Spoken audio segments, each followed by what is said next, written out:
You know them? Um, H.G. Wells, I know. What's up with him? Oh, they're all theologians. Oh, Yeah, well, I yeah. know your view on theologians. Yeah, Huh? I know your view on most of these people. They won't. Yes. Yeah. Yes. There are only Juliana. There are only a few people I ever read only because I know their personal life. That's the only reason I read them, or because their words were so profound at the time that they spoke not off because of the current events. They spoke because of what they lived. To One of me, them, oh, I'm sorry. Go no, ahead. no, no, no. One of them was an atheist setting out to prove God was a lie. This is what he did. He said, "All right, fine. I'm gonna prove to you God don't exist." And you know what he went to do? And then somebody told him, "Go ahead and talk to God and see what happened." He said, "Okay, bet." C.S. Lewis, by the way, brain, like smart. He decided he was going to talk to God and prove to you that God don't exist. Guess what happened to him? It only took him about what, a month before he was like fighting. And he realized, you know what, man? You know what? Nah, God real, and not just real. I'm on his side now, and I'm running with him. People Yeah. like that, I will listen to. But if you're just coming at me with a bunch of, talking points, I pick Yeah. them very, very selectively. I can't speak on nobody in particular that was on the list because I don't know none of them. But them theologians and them theologian types, they good at making things sound good. It's the way they Mm-hmm. say things, and you buy it because of the way they sell it and the way that they say it and the way they look when they say it and how they express themselves and make you and the way they dressed and the environment that they build. And I'm not into that. I call that game. And when people running game on me, I tend to either shut them down or get away from them. You know what I'm saying? Because it's just like you can't. I don't care how you say something. Like somebody said the thing earlier, it's like the way you say things. Well, if it's the truth, it's the truth. You know what I'm saying? I shouldn't be able to take the truth and because of the way I said it, it's a lie. I don't get that. Or take a lie and because of the way I said it, it's the truth now. Or who said it? It don't make a difference. That's why I deal with. I prefer logical. Logic. Where does logic come from? Logic comes from God. So if all I need is logic and that come from God, I don't need to go to nobody's school to be no theologian or what they call them. What's some other thing? The spirit. I'm a scholar and all that. I don't need all that because I got God. I got the spirit of God in me. And that's where I get my teaching from. That's where I get my understanding from. That's where I get my conscience from, my logic. And if that's not enough, I don't know what else to do. Mm-hmm. It came from God. So I don't need no title. I don't need no school. I don't need none of that stuff. All I need is God. And a lot of people are still failing to realize that philosophers and all that. I'm not into that. You know what I'm saying? That's me. That's not Yeah. him. That's me. Yeah, I'm not into that stuff. It's That- it's it's all game that because that stuff is game to me. It's just game, because you got all different kind of philosophers that teach on all different kind of topics. But God only got one. He only got one topic. A philosopher can be a philosopher of anything, and you never know which one you're listening to. You know what I'm saying? So I just don't deal with it. I just deal with the spirit of God. Let that be my guide, and keep everything nice and simple. And that's the reason why God has allowed me to live this peaceful life. And I pray to God that He continue to let me live that peaceful life that I'm living right now until I die. You know what I'm saying? All that stuff. Yeah, I mean, hey, everybody got their own thing, but I'm cool and with all that's that. and that's the thing. Everybody has he has a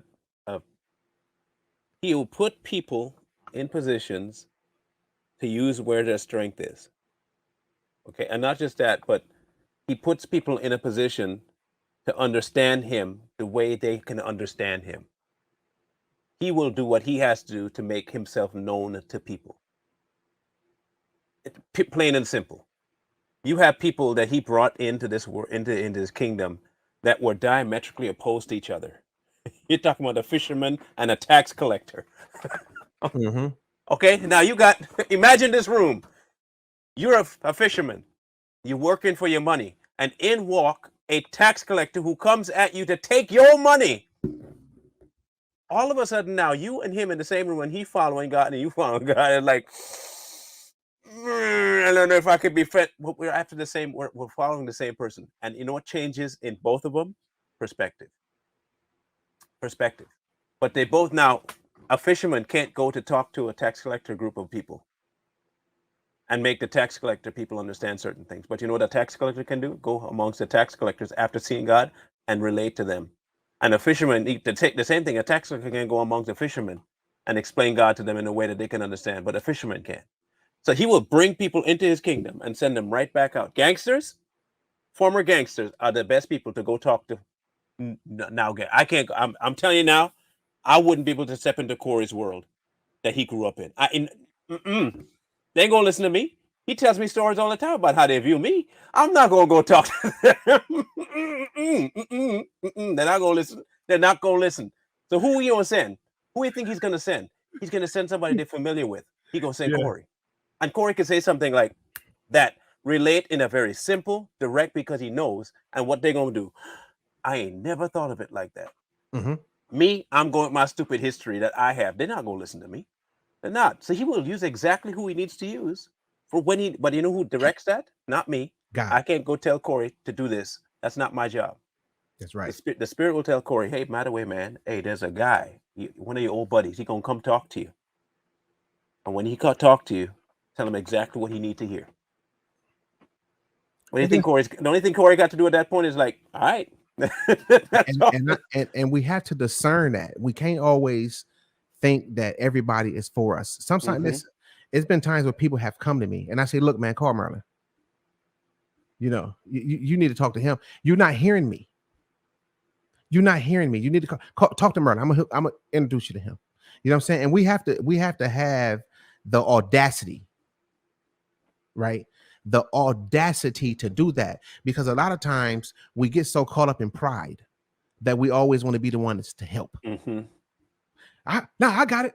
Let me help. Let slow down. You might not be one, man. You might not be the one. Right. And it's crazy because if you think about it, everybody want to be first. That's why every time if we bring up a certain thing, like we can bring up like what they was doing with the babies and all that, and we say don't say it, everybody type it in, because everybody want to be the first to know. Everybody want to be the first to say, I knew that, I knew that. Calm down, relax, and do your thing. And walk with the spirit, and you'll be all right. And then you don't need acceptance from nobody. You don't have to care about who think you know the most. Do you know how many times I done sat around and looked at people and they think I'm the dumbest person in the room? It's funny. You know, inside you're like, this is crazy, but it takes a very humble person in a humble state of mind to sit back and just be like, okay, let them think what they want to think, because you know who you are, because you know what God put in you. And this is why we have to be confident with who we are. And you know what they do when you're confident with who you are? You know what they do? You know what the enemy do? The enemy say, you're arrogant, you cocky, you prideful. Why? Because you can't control me, because you mad at God. You mad at God for how he made me and how he set me up to deliver the message to whoever that may be. It might have been you. And you turn around and start calling these names. You would be amazed at how many emails I got. I mean, and I'm not gonna call no names because the one before is still talking, but one of them, one of the ladies, and I won't say her name. I know she listened. I won't call her out, but she accused. By the way, Marlon, she kept it real and she apologized. That was a good thing. She kept it real because I told Marlon about it. It's like you saying I said something that I clearly didn't say. I'm talking about clearly right in your face. But the enemy is steady saying, that's what he said. That get him. That's what he said. Devil did that before. And the enemy, and he tried to break us apart. He tried to separate us. He tried to get it to the point to where she don't watch us no more. And I really started to say some really bad things. And I had to humble myself. And I said, what are you talking about? This is what I said. But she kept it so real and came back and apologized. And that's what it's all about. And I gladly accepted the apology. But even if I didn't, she made right with God. And that's it. But we so hesitant to do that because we're so full of pride. And when we can't control how people act, we can't control what people say and how they deliver their message, we get mad and say, you're arrogant. All because I didn't do it the way you wanted me to do it because you've been indoctrinated to believe I should do it one way when God is saying something else. It's ridiculous. I want